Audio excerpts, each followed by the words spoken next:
Ny impact aloha zany tsy maintsy hoisy arakarak'le zava-misy eo amin'ny fisondrotan'ny solika. Fa hatreto aloha zany mbola tsy vitanay diagnostika tsara hoe hatraiza ny fivoaran'izay zavatra izay satria ny antony le fotoana mbola vao akaiky loatra ny androany.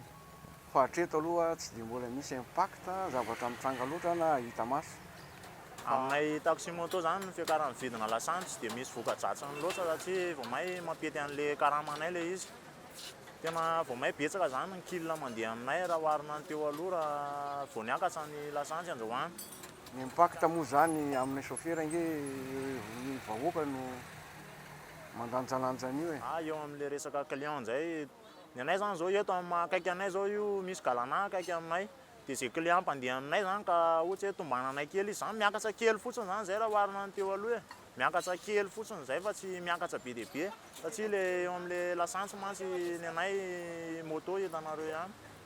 Tonga dia ampijerenay tableau ery amin'ny galana mihitsy zany ny anay zay olona mandeha aminay io fa miakatra ny lasantsy dia tonga saina izy hoe tena miakatra marina dia mba miakatra kely fotsiny le saran-dalana.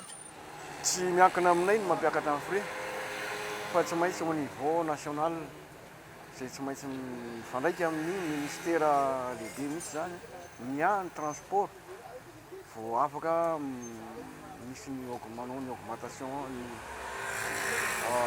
saran-dalana.